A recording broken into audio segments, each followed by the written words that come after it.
Sir Topham Hatt sat in his office, listening to the noise outside. The passengers were angry. The station master came in. "There's trouble in the shed, sir. Henry is sulking. There's no train, and the passengers are saying that this is a bad railway." "Indeed," said Sir Topham Hatt, "we cannot allow that." He found Gordon, James, and Henry looking very cross. "Come along, Henry. It's time your train was ready." "Henry is not going," said Gordon. "We won't shunt like little tank engines. That was Thomas's job. We are important tender engines. You fetch our coaches and we will pull them. Tender engines don't shunt." "We'll see about that," said Sir Topham Hatt. "No engine on my railway is too important for small jobs." And he hurried away to find Edward. The yard has never been the same since Thomas left to run his branch line, he thought sadly. Edward was shunting. "Leave those freight cars, please, Edward," said Sir Topham Hatt. "I want you to push coaches for me in the yard." "Thank you, sir. That will be a nice change."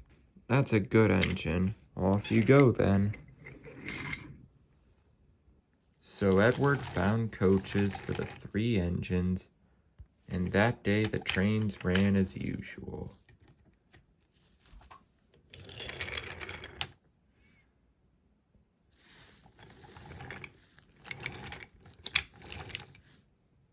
But next morning, Edward looked unhappy.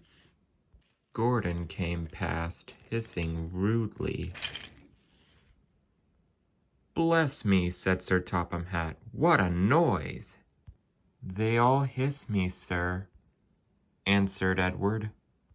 "They say tender engines don't shunt, and last night they said I have gray wheels. I haven't, have I, sir?" "No, Edward, you have nice blue ones, and I'm proud of you. Tender engines do shunt. But all the same, we do need another tank engine here." He went to a workshop and they showed him all sorts of engines.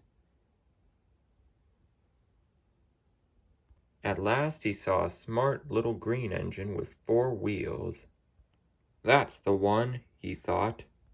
"If I choose you, will you work hard?" "Oh, sir, yes, sir." "That's a good engine. I'll call you Percy." "Yes, sir. Thank you, sir." And Sir Topham Hatt brought Percy back to the yard. "Edward," he called, "here's Percy. Will you show him everything?" Percy soon learned what he had to do, and they had a happy afternoon. Then Henry came by, hissing as usual. "Wheesh!" went Percy. Henry jumped and ran back to the shed. "How beautifully you wheeshed him," laughed Edward. "I can't wheesh like that." "Oh," said Percy, "that's nothing. You should hear them in the workshop. You have to wheesh loudly to make yourself heard." Next morning, Thomas arrived. "Sir Topham Hatt sent for me. I expect he wants help," he said to Edward. "Shh, shh, here he comes," replied Edward. "Well done, Thomas, you've been quick. Listen, Henry, Gordon, and James are sulking. They say they won't shunt like little tank engines. So I have shut them up. And I want you both to run the line for a while." "Little tank engines indeed," snorted Thomas. "We'll show them. And Percy will help too." "Oh, sir, yes, sir, please, sir," answered Percy. Edward and Thomas worked the main line. greeting each other as they passed by.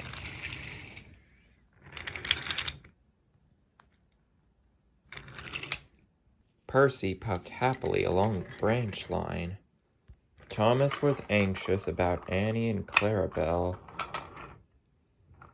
but both driver and conductor promised to take care of them. There were fewer trains, but the passengers didn't mind. They knew the 3 other engines were having a lesson. Gordon, James, and Henry were cold, lonely, and miserable. They wished now they hadn't been so silly.